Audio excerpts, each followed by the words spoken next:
Cha con del nere ka mala ka chut con ye chu ko cha con bot ka cha con ngo jan tam ko ban banyo go rumre kwen dan ke yer ko sto mala con ale ni chang re joga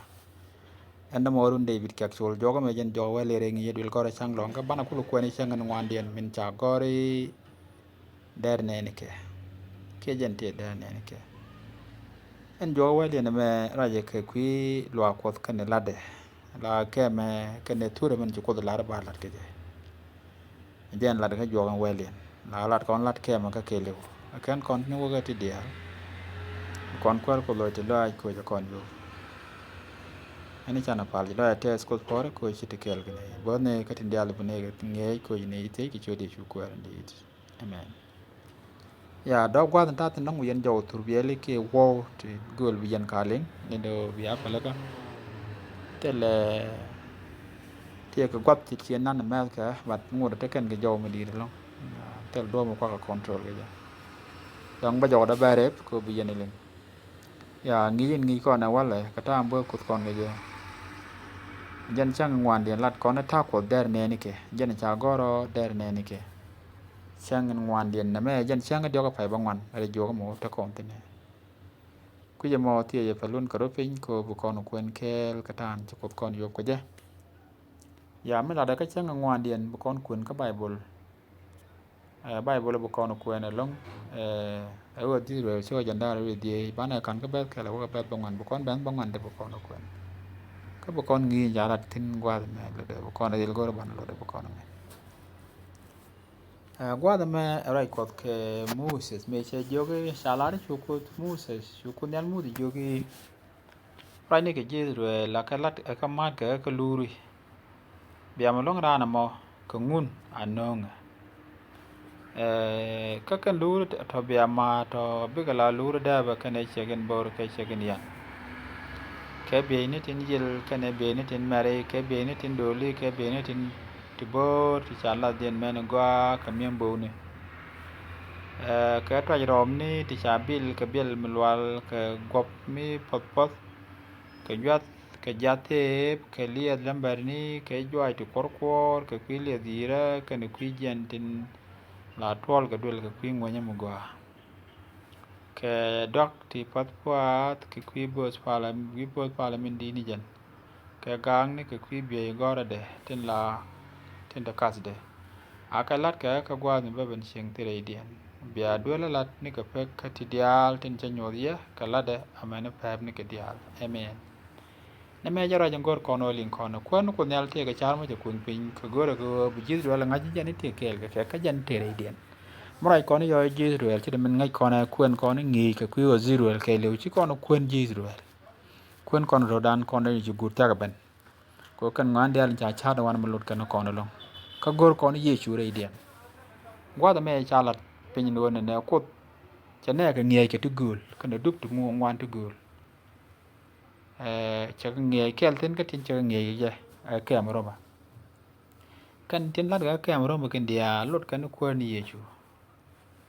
kan cha ga no ngala che ni re cha ba kana min baw no re ye chu karun tu kur tin ngon ya chen men pai ko no jiro cho jan dar wi di kwen be kel wa be bang wan dien ngu chi ko na je kan langi mu gwa mi jojo kana thuok tenen kon kare be ne tin men yam chalat kon o ko chang ne me je ne bo karar ki jib ngode kan jidruel chera me de kana ngai ne wona to ko kel ka jojo bo to ko kel kana wan ngode chu mu tie den do jin bien let ka kem gwa pala raja me chalat go je ne pai kon ko no ka lat ka kem gwa pala be badek dien ka chu ko jandaro di ko jidruel ko goro be nyot ka joj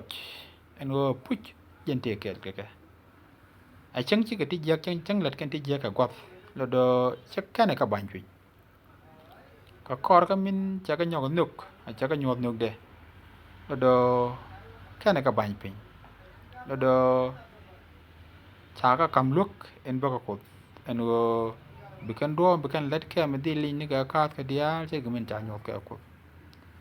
bible cha kon kam ngi mu gwa nu ko cha chieng re dul lat ka na chet ka men cha ko re jang cho baro ba den ngwan baro wo ka jen di ko jen di ni jen kan nyali ka chin nyala lon ka rum kan nyala ci kon pek de ngaje jene ji pol na chum ngaje gwa do la ka senen o ko dan chago kana tin dia lan reide jan ko no ko nyal gen pin cha ching rei luong ni pal lat ke ketena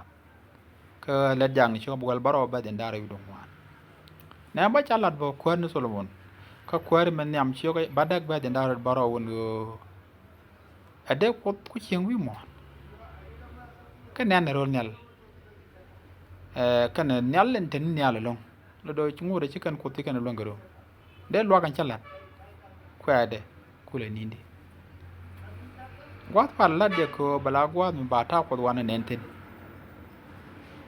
chaji rel chumo bukan kanong ko laran man longi ke kanong lo do bijanong ko ba lo ko da wala ge tin go dia te yin tin te jen tin te dab tin chakambor meni jen meni lit kan ngan dia tin go meni be ni do ba ka din no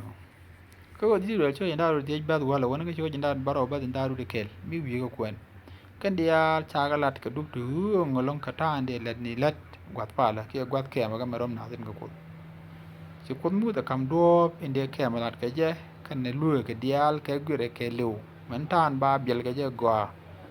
amene ke me amene tandung ba da rai ko amene jurai ni tin de ka tarbet amene lamber point de amene yig ni amene be ne gela amene biel ken amene tem ni ken tele mi ya bayra muda beluak din lat ni ka tha en cha nyod de ko min la ture luak interol nel win mon luak e cha latin do do cha lat ka gwan me ba men liya ye chu kurso kana tuk de kala darol nel men ko le nyok kono go chi luak ko to wi mon cha la ngot ka mo ga do do cha telot tok me nyu no kono ne cha luak ko to wi mon ko de nang rol nel ni ke cheng mon ke ye chu me bi luak ko di chera na da we ye chu gwa del ko ro de do chu bil bi chu lat chu jen vi mon do ye wo gwa te ye chu tin la bot pal ngo da te ye chu re dan cheng ni man te ro nyal ga jang gwa ku ji mo chum kon ro ko ko do jare ne ne ke cha da ne me ka lat ke ma ga me chi ko akamuses eno le ne ke ngai dan wale o ko mi chi ne ga ben pin te kel ka te kel gi ji cheng ji kon nyuen do lak bu ko kon la ya ti de ko do ngo te kel ka kon bu kwer kon yob kon e dian chi liang pal ne nei lo chi lai kut poro ko yin la ti kel ga ne ko chi cha da ne me ga lo ke ma me cha la ku ji ma bon ne nyam ko ba ka te ngai ke jana ma ya yo paru ji me ja do e poro chi de chu kwer di amen